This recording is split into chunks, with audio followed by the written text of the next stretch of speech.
Le blé est une plante, et en réalité le blé est un type d'herbe. Le maïs est aussi une herbe. Les humains ont appris quelque chose de très puissant. Ils ont appris à transformer ces herbes en une grande quantité de nourriture. Avec le blé, nous fabriquons du pain, des pâtes, des beignets, des biscuits, des gâteaux et beaucoup de snacks.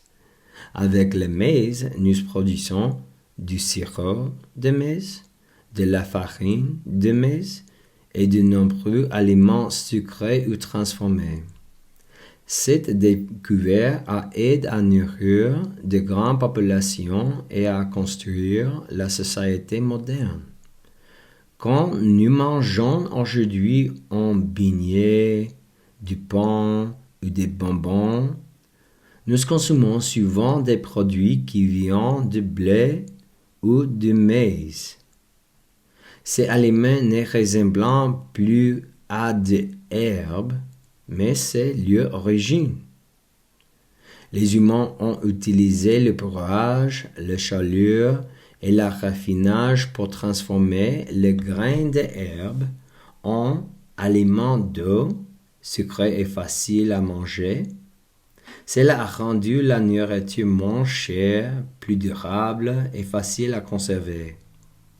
Un grand changement a eu lieu pendant la révolution industrielle au XVIIIe et XIXe siècle.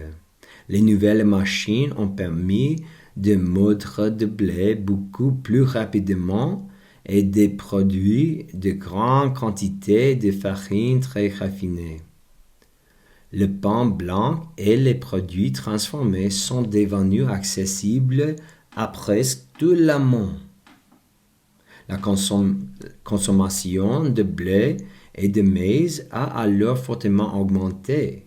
Cependant, pendant la plus grande partie de l'histoire humaine, les gens ne mangent pas de grandes quantités d'aliments très raffinés à base d'herbes. L'alimentation humaine était surtout composée de viande, de poissons, d'œufs, et en l'absence de viande, de fruits, de légumes et de certaines racines. La consommation élevée de blé et de maïs raffinés est donc très récente. Manger beaucoup de produits raffinés à base de blé et de maïs peut faire monter la glycémie très rapidement. Avec le temps, cela peut être lié à la résistance à l'insuline, à l'inflammation dans le corps et à des changements du microbiote intestinal.